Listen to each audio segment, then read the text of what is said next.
Several years ago, Patrick and I started this somewhat unique way of traveling to maximize our budget and make the most out of the days that we have off work. We figured out how to pack all of our camping gear into one checked piece of luggage and then fly somewhere and rent a car. I want to show you a little bit about how we kind of organize ourselves when we're traveling like this, because I forget sometimes we've done this quite a few times, where we pack our camping equipment, we fly somewhere, we rent a car, and we travel around, mostly camping, because it's really good for the budget. This campsite was like around $27 a night, and we were able to do it 3 nights in a row. We had all these amenities here in this campground, but we were lucky enough to be tucked back in this corner. So for the money that we spent per day, we got a fantastic experience. So camping is an amazing way to stretch your budget, and that's always our goal. We want to stretch our budget so that we can travel more frequently and so that we can make our trips longer, because you know, when you travel, it goes by so quickly, and more as we do more traveling, every time we get home from a trip, I can't wait to do another trip. I can't wait to experience a new place. So to make that happen, we have to be pretty conscious about the budget. And this is how we have made travel happen more frequently for longer periods of time over the past many years. We have a very particular system that we use with our rental car, the way that we organize it so that we can get to everything. Here's our giant red suitcase that fits all of our camping gear. Today was our last day of camping, so we started putting our stuff away. We've got our camp chairs, our pillows, and our sleeping bags are compressed in there right now. I have to clean the camp stove before I put that away. This is our water bladder. Over here on the left side, I put some of our more durable produce, so lemons, onions, potatoes are on that side. On this side is our other food, canned stuff, bars, peanuts, coffee. This is our cook set and our pot. There's our drip coffee maker. So, can opener, don't forget. We have forgotten that before. Don't forget your can opener. It makes it a lot easier to use canned goods. So all of that stuff is food that doesn't need to be cold. So that's the way that we keep everything organized back here. And then the passenger side of the vehicle is my side, because Pat is usually the driver. So here I have our trash and our recycling. I have my 4 packing cubes, and I number mine. So 1, 2, 3, and 4. 1 is like underwear and socks. 2 is short sleeve shirts, 3 is long sleeve shirts, and then 4 is pants, shorts, any kind of bottoms. And this is my shower bag, has all my toiletries, and then I can put my pajamas in there when we go to shower. My raincoat is on the floor right now. I just threw it there. Here's my warm layer, which thank goodness I haven't had to wear since I got off the plane. We've got paper towels in the middle. They helped us to dry out. And then you can see on the other side, that's Pat's clothes. So he's got his packing cubes, his shoes, his day bag with our sunscreen and bug spray. So that's his side of the car. I've got my towel drying over the door and my side of the car. So all of our charging stuff, I keep my bag in the front there so that I can have any like maps or information about the next place that we're going to. I will keep that in my bag because I'm the navigator when we are going from place to place. And on the hood of the car is anything that needs to dry, which right now is our swimsuits because we've been swimming so much.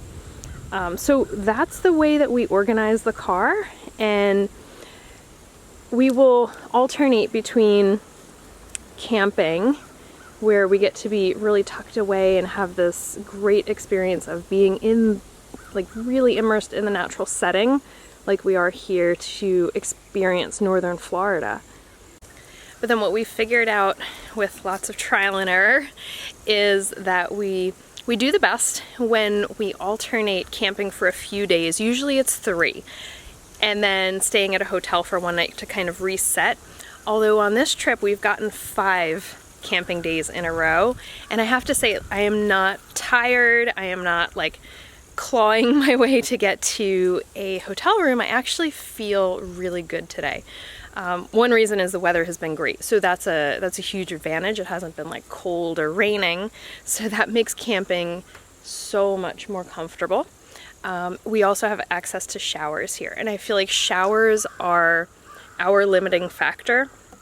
You can use baby wipes, you can do hygiene a bunch of different ways when you're camping and you don't have showers, but it starts to get uncomfortable, at least for us, after a couple days. So usually that 3rd day, we have to get a hotel room, reset everything, clean up, reorganize the car so we can actually find things, get good showers. That really helps to increase the comfort of our trip. But again, they're usually like budget hotel rooms. If you've seen our other trips, we usually do one fancier night just to kind of really enjoy ourselves and feel that contrast between camping and sleeping on the ground and having a bed, a shower, running water, because you appreciate those things so much more after you've been in the woods for a couple nights. But that's kind of the overview of how we've done a lot of different trips over the past several years and been able to make those trips happen on a budget and get a lot of experience into the days that we have. Just behind the main office is Convict Spring. It's one of the natural springs that feeds into the Suwannee River, and on the tree right here they have all the levels for flooding. You can see 2021 at the bottom, 2018, and the one all the way at the top past where I'm standing looks like 1973. So that was, I can't even imagine what it would look like. Like, I would be underwater right now. That's quite a flood. But this is their nice little outdoor deck where you can eat right behind the office. Okay, getting on the road. I feel like this place is such a little hidden gem. There's even open spots today. I mean, it's a weekday and the pool's empty. Definitely would like to come back at some point for a longer period of time and with the dog next time. We spent some time driving around the area exploring the little towns. This is the town of Redford, which is not that far away from Mayo, because we're really interested in these smaller towns, the more rural areas of northern Florida. We eventually made our way over to Troy Springs State Park, which is not far from Suwannee River, to see what one of the other springs in the area looks like, because this is really one of the main attractions for this area. Look at this grasshopper, or whatever it is. I don't even know what it is. It's huge. Alright. Weird Florida things. This particular park is very popular with scuba divers. Is it actually cave diving? Yeah, that's what they were just doing. Really? Oh, yeah, no thank you. There's a lot of things that I would like to try. That is not on the list. There were a group of divers who just came out of the water in the parking lot, and they were taking off all of their gear and putting their tanks away, and it was interesting to see that this is quite a popular hobby in this area because there are so many springs.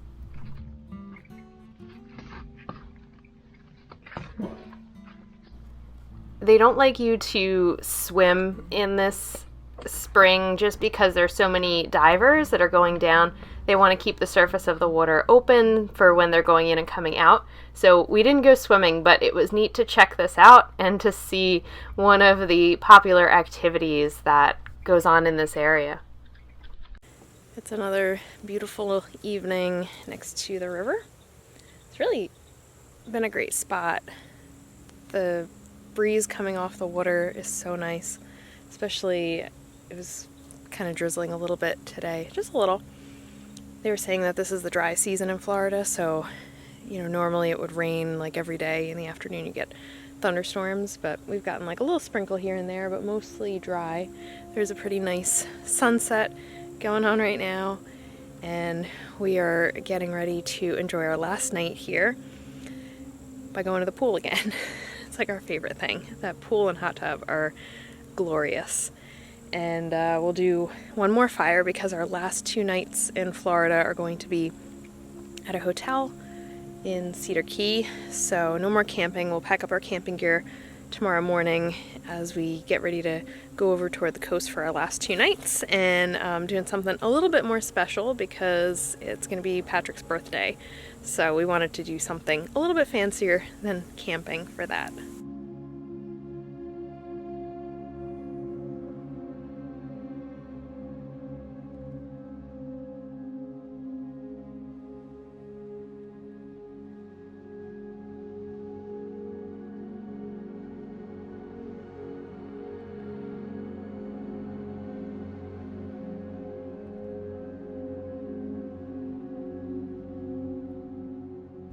We took a walk from our little corner of the campground to the other side of the property where the pool and the hot tub are located.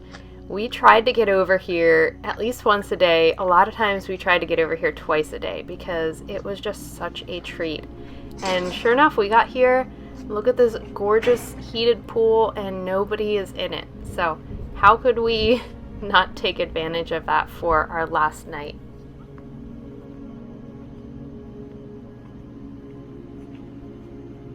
After enjoying the pool and the hot tub, we headed over to the bathhouse and got to take a nice long hot shower before heading back over to the campsite. This is definitely a type of camping that we could get used to.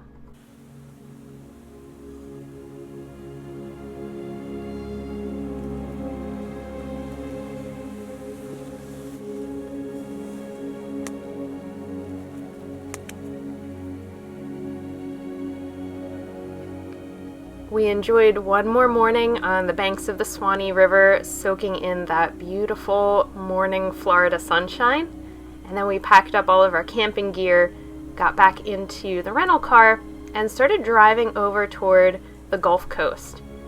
When I was planning this trip, I knew that mostly what we were going to be doing is checking out northern Florida, doing this little scouting mission, but it was also going to overlap with Patrick's birthday, so I needed to plan something a little bit more fun to celebrate.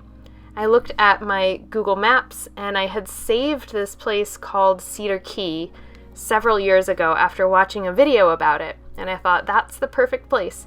I booked a little bungalow on the island of Cedar Key on the Gulf side of Florida, and we were so looking forward to this part of the trip. So make sure that you are subscribed, and we will see you in the next one as we head to the great little town of Cedar Key.